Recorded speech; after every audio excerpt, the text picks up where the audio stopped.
If you've ever watched a 21 Pilots music video and thought, what does this stuff even mean? You're not alone. It's more than just some amazing songs. It's a journey through deep themes, mental health, a unique story, and hidden symbols. In this video, we will dive into the fascinating world behind their music and explain the 10-year-old lore that is finally wrapped up in the most recent album, Breach. Whether you're a brand new fan, an OG, or someone who is now realizing there was lore to the music, it's time to lock in. From Blurryface to Breach, there's a whole universe of meaning to be uncovered. This is explaining the entire 21 Pilots lore as simple as possible.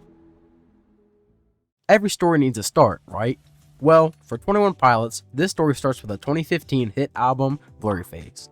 It then continues through Trench, Skilled and Icy, Clancy, and finally, Breach. Before we go deeper, you'll need to understand a few key locations and terms. First, we will go over the city called Dema. It is described as a dark, oppressive city surrounded by massive walls that prevents its citizens from escaping. This city is ruled by a group of 9 bishops who are shown to hold immense power over its residents, forcing them to live in fear and under constant surveillance. Dema is located on the continent called Trench. I should probably tell you what that is. Trench is the place outside of Dema, a place where the citizens try to escape to. There is a group called the Banditos that live in Trench. Another key location is an island called Voldsoi. It's an island off the shore of Trench. It for some reason has a large population of Neds.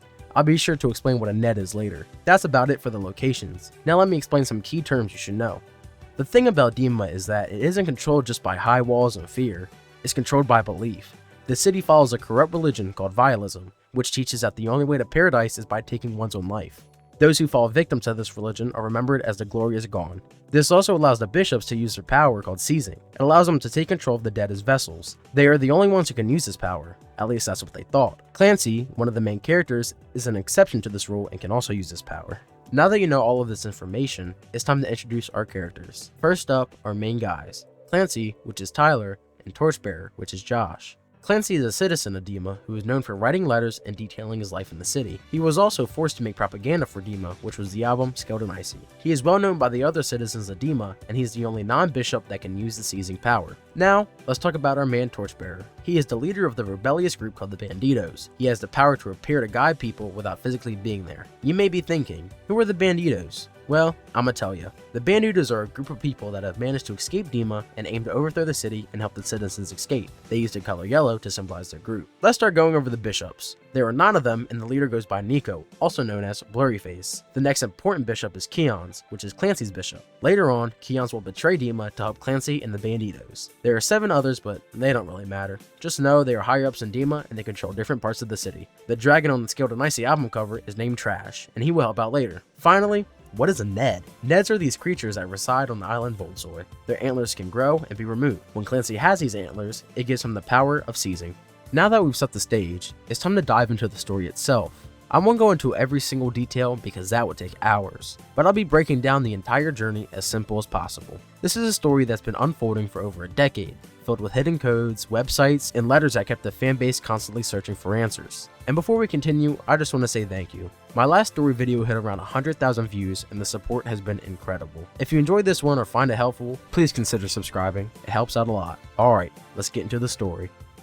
Alright, let's start at the Heavydirtysoul music video, where this whole story begins. Clancy somehow convinces Nico to take him outside of Dema in a car. They drive around for a little bit, but eventually the Torchbearer steps in to cause a fiery diversion. This helps Clancy escape Nico and gives him the opportunity to make his way to Trench. Moving on to the Jumpsuit music video. Clancy explores Trench for a while, but while he does that, Nico is already on his way to recapture him. He eventually runs into the Banditos, looking down on them from above. But Nico catches up to Clancy. Nico begins dragging Clancy back to Dema, but as this happens, the Banditos distort Nico by throwing down yellow petals in an effort to help Clancy escape Nico's grasp. Clancy takes this opportunity and runs out of there. He clearly doesn't hit legs at the gym often because he falls down and gets captured once again by Nico. Clancy is then dragged back to Dema. The next part takes place during the Nico and The Niners music video. Clancy is in Dema planning an escape. The Banditos break into the city, allowing Torchbearer and Clancy to meet up and start a concert to make a diversion. This allows Clancy and the Banditos to escape. After this, during the Levitate music video, the Banditos take Clancy back to their camp. Here's where they teach Clancy their colors and their ways. They pump out some music, but the celebration is cut short. Nico captures Clancy again and drags him back to Dema. At this point in time, Clancy is now well known by the citizens of Dema from his letters found on the website dema.org and his music diversions. The bishops are low-key pissed off, but they decide to use this to their advantage. They force Clancy to make propaganda to keep the people of Dema within the walls. This then becomes the album Skilled and Icy. Eventually, during the Saturday music video, the Bishops make Clancy perform on a submarine for the VIPs of dema, but unknown to the Bishops, an escape is underway. Keon takes this opportunity to use his seizing power to take control of the ancient sea dragon known as Trash, and he sinks the submarine. This allows Clancy and Torchbearer to escape. On to the outside music video. The other Bishops find out about Keon's betraying them, so they end up killing him. After the events of the submarine sinking, Clancy and the Torchbearer show up on an island called Voldsoy. They explore for a while and come across a cave. This cave has a large population of Neds. Clancy starts rapping to the Neds about being a megalodon for some reason, and eventually finds himself on a beach outside the cave. This is where Ned would grow and take off his antlers and give them to Clancy. Using these antlers, Clancy can now use his seizing power. He takes control of Keon's dead body, hits a quick emote, and then starts to fire in dema. This makes the other Bishops be like, holy shit, how did he do that? Clancy and the Torchbearer wait on the island for rescue, intending to finally use this new power to fight back against dema. They start to head the trench on a boat. Next, we go to the Overcompensate music video. Clancy starts a concert inside of dema. His plan is to expose the truth of this corrupt religion and the evil leaders to the citizens of dema. He starts a rebellion from inside the walls. He teaches the people of all the bad things that are happening and teaches them of the banditos, basically saying they need to escape and fight back against the Bishops. Clancy gains their trust and convinces people to join the rebellion. Turns out that Clancy was never actually there during this whole exposed thing. He was seizing a body the whole time, proving his point to the people even more. Finally, Clancy and Torchbearer return to Trench. The next part takes place during the Navigating music video. Clancy and Torchbearer explore Trench with other banditos, and eventually arrive at a bandito camp. I don't know, it's just a giant fire. Anyways, Clancy meets Torchbearer. Turns out the whole time after the Levitate music video, Clancy was just traveling with an imaginary version of Torchbearer. But now that they have finally met up for the first time in years, Clancy gets his mask and is ready for their final fight. Moving on to the Paladin Strait music video. Clancy and the banditos gear up and prepare to fight against dema. They begin their way over, but they're getting spied on from vultures above being controlled by the Bishops. In response to the banditos on their way, the Bishops merge their power together and make a zombie army of the Glorious Gone. The banditos arrive and the two armies have a face-off, giving Clancy the opportunity to sneak into dema, climb the towers, and confront the Bishops. Clancy gets to the top and easily defeats the Bishops, except Nico. Clancy says to pull up and fight him, and Nico comes out of a door and grabs Clancy by the neck. The story continues on the most recent album, Breach. I'm going to skip over the Contract music video and come back to it in a little bit, so we're going to start with the City Walls music video. City Walls picks up from the exact moments Paladin Strait ended. The banditos and Torchbearer start running up to the tower to go and help Clancy, but while this is happening, Clancy starts to fight back against Nico on his own. During this fight, we see flashbacks to former moments from Clancy's story.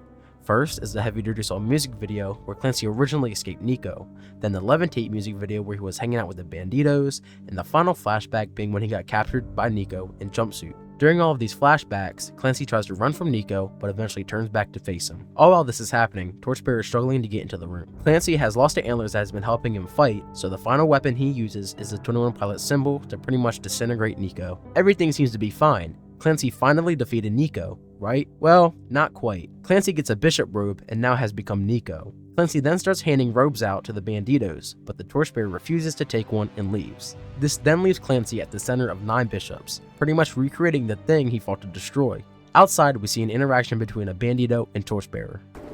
I really like this Clancy. Yeah, me too.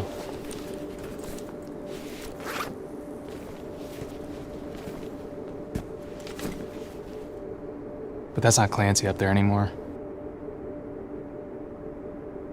He's out there somewhere. And we will try again. Again? Always. From this, we finally learn that there's been a cycle of Clancy's and Nico's. Pretty much one always becomes the other. Now, let's go back to the Contract music video. Throughout the video, we see duplications of Clancy as if there's multiple versions of him repeating the same exact thing. I think that the glowing eyes we see are past Clancy's watching the cycle repeat once again. Towards the end of the video, we see everything start to leave the void until we're left with just Clancy and Torchbearer. The Torchbearer offers Clancy his jacket, but he doesn't take it.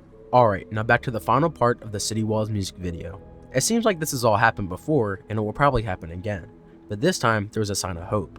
The sun is rising and Torchbearer says the next Clancy's out there and they are going to try again. Basically, Clancy is not a name, it's a title. With each cycle of Clancy and Nico, there has been progress towards a breach. Overall, the entire storyline is a representation on mental health, struggles, and anxieties that people go through. To me, each of their albums deal with this theme, but in their own specific ways. and Blurryface, we start to really get to know that character and the ways he acts. We start to identify and acknowledge our fears and anxieties. In Trench, we're getting to know the place those fears and anxieties put us in with Dema, making attempts to leave it behind. In Skilled and Icy, we're learning about coping mechanisms, seeing how if we just bury these things without truly dealing with them, we may be able to cope for a while, but we're not really in control. In Clancy, we feel the determination and fear of trying to fight back against our anxieties. Finally, in Breach, we feel the bittersweet feeling of acknowledging the cycle once again and accepting progress over despair. But Breach is also a key acknowledgement of the people that stay by our side through all of this, the people that go through their own cycle while watching others go through theirs. The Torchbearer recognizes the cycle almost better than Clancy does. He's by his side always, and yet sometimes he gets shut out, and yet he does not give up. Breach in a way is about moving forward despite all the struggle, and the people that help us do that. Everybody can view this story in different ways and in their own personal connection. The lore of 21 Pilots wraps up to show that mental health is a cycle that improves with each day. With that, it's the end of a 10-year story by 21 Pilots. I hope this video could help you understand the story a little bit more. Let me know in the comments if I missed anything, and let me know any questions you have, and I'll be sure to answer them to the best of my ability. Finally, let me know what this story and band means to you. I hope you enjoyed this video, and I'll see you all in the next one. Stormfare moves me, sounds of empty minis. Winds is just forever, nipping shields, never slowing down. Stormfare moves me, sounds of empty minis. Winds is just forever, gripping shields, never slowing down. You know what knocks me?